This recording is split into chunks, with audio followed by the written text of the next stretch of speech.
अस्सलाम वालेकुम अज़ीज़ तलबा, क्या खैरियत से होंगे। तो आज की इस वीडियो में मैं आप सबके साथ क्लास फर्स्ट ईयर के उर्दू पेपर पैटर्न को डिस्कस करूंगी। सेट कर लिया है, लेकिन इसमें क्या क्या सेंस आपके आएंगी उसको हम डिस्कस कर लेते हैं। सबसे पहले आपको आपके एग्ज़ामिनेशन हॉल में जो है हिस्सा मारूज़ी का जो पेपर है वो आपको दिया जाएगा, जो कि कुल नंबर उसके होंगे 20। ठीक है, कुल नंबर 20 होंगे। तो इसमें आपके पास जो है 5-5 नंबर की MCQs होंगे। और पहला जो है 5 नंबर का MCQs वो जो है आपकी बुक से आएगा, जिसे कहते हैं कि निसाबी कसीर इंतखाबी सवालात।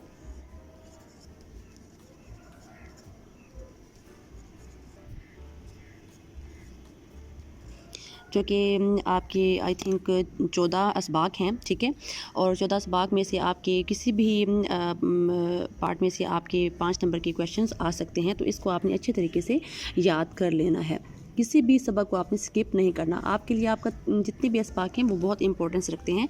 उसके बाद हम इसकी हिस्सा अलिफ की तरफ आते हैं। इस पे आपकी ग्रामर का पार्ट शुरू हो जाता है, जिसमें अदबी इस्तिलाहात आते हैं। ठीक है, अदबी इस्तिलाहात। अदबी इस्तिलाहात में जो है आपकी ग्रामर का जो पार्ट होता है वो होता है तशबीह, इस्तारा और तलमीह का। तशबीह, इस्तारा और तलमी। तशबीह, इस्तारा और तलमी जो है ये भी आपके 5 नंबर के MCQs होंगे। और ये आपके शेरी इस्तिलाहात। शेरी इस्तिलाहात में क्या, मतला, मक्ता, काफिया और रदीफ। ठीक है, ये भी आपका 5 नंबर का MCQs का क्वेश्चन होगा, जो कि इंतहाई इम्पोर्टेंट है। तस्कीर व तानीस इंतखाबी सवालात।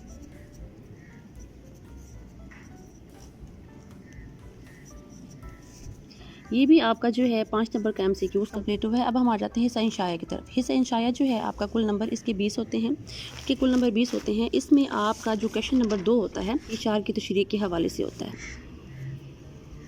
अब इशार की तशरीह जो है ये आपकी हिस्सा नज़म में से भी इशार की तशरीह आएगी। ठीक है, और हिस्सा गज़ल में से भी। ठीक है, तो हिस्सा अव्वल जो है ये इसको हम लिख लेते हैं अलिफ। अलिफ हिस्सा, अलिफ हिस्सा जो है आपका हिस्सा नज़म में से आपके इशार आएंगे। हिस्सा नज़म में से जितने भी इशार आएंगे वो आपने टोटल सारे ही करने होंगे। इसके जो कुल नंबर हैं वो 10 होते हैं। ठीक है, उसके बाद जो है हिस्सा बे, ये आपका हिस्सा गज़ल में से आपके जो है इशार आए हुए होंगे। इसको भी आपने कम्प्लीटली तौर पे अटैम्प्ट करना होगा।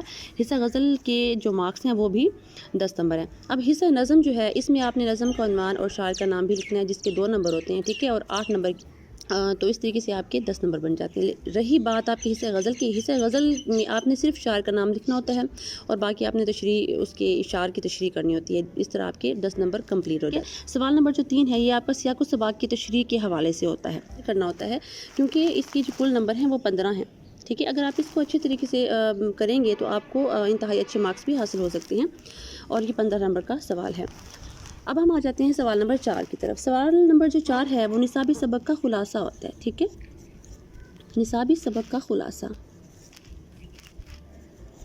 निसाबी सबक का जो खुलासा है ये आपका जितने भी आपके असबाक हैं 14 जो लेसन्स हैं उसमें से किसी भी सबक में से आपको खुलासा आ सकता है, चाहे वो स्टार्टिंग के लेसन्स हो चाहे वो लास्ट के जो है लेसन्स हों, आपने कर लेने हैं। ठीक है, और ये इसके जो मार्क्स हैं कुल नंबर 10 होते हैं।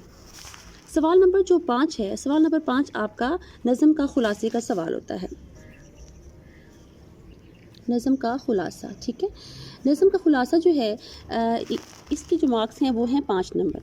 ठीक है, निसाबी सबक का खुलासा जो है आपके पास 2 जो है आए हुए होंगे सबक के खुलासे, आपने उसमें से किसी एक को चूज़ करके लिखना है। नज़म का खुलासा ये सिर्फ एक ही आया होगा, उसने आपने एक अटैम्प्ट कर लेना। ठीक है, 5 नंबर का। सवाल नंबर जो 6 है इसमें 3 चॉइसेस होती हैं। सवाल नंबर 6 में आपको अच्छे मार्क्स मिल सकते हैं। ठीक है, यहाँ पर जो चॉइस है एक तो मुकालमा निगारी। ठीक है, मुकालमा निगारी की याद नवीसी के बाद इसमें जो तीसरी चीज़ उन्होंने एडिशन इसकी की है वो है रोज़नामचा।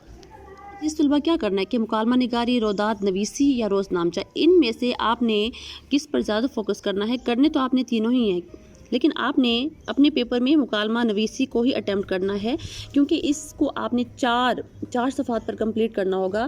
4 صفحات پر کمپلیٹ کرنے سے آپ کو مارکس بہت اچھے آ جاتے ہیں، مل جاتے ہیں، کیونکہ اس میں جو کردار ہوتے ہیں نا، کردار جو ہے ایک دوسرے کا حال احوال یا معاشرے میں جو بھی چیزیں چل رہی ہوتی ہیں اس کو ڈسکس کرنا ہوتا ہے۔ اگر آپ اس کو اچھی طریقے سے حل کریں گے تو کیا ہوگا تو آپ کو اچھے مارکس مل سکتے ہیں، ٹھیک ہے نا۔ تو آپ نے کس کو ریکمنڈ کرنا ہے؟ مکالمہ نویسی کو۔ پھر سوال نمبر 7 پر آ جاتے ہیں، درخواست اور رسید۔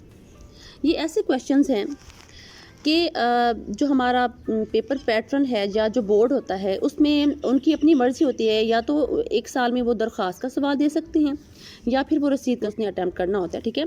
تو سوال نمبر جو 6 ہے اس کے بھی کل نمبر 10 ہیں، ٹھیک ہے، اور سوال نمبر جو 7 ہے اس کے بھی کل نمبر 10 ہیں، درخواست اور رسید۔ اب ہم آ جاتے ہیں سوال نمبر 8 کی طرف۔ سوال نمبر جو 8 ہے وہ تلخیص نگاری کا سوال، جو عنوان ہے اس کو آپ نے رائٹ لازمی کرنا ہوتا ہے، موضوع عنوان۔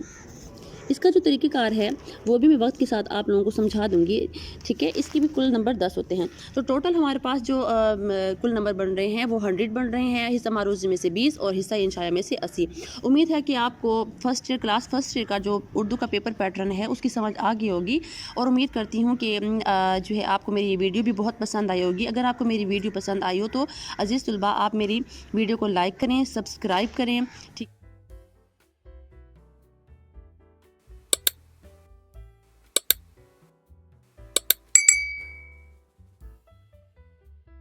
اور بیل آئیکن بٹن کو دبانا مت بھولیے گا۔ اور اگر آپ کو کسی چیز میں کوئی پریشانی یا دقت درپیش آ رہی ہو آپ مجھ سے کویشچننگ بھی کر سکتی ہیں یا کر سکتے ہیں، ٹھیک ہے، اور اچھے کمنٹس بھی پاس کریں، اور جزاک اللہ، اللہ حافظ۔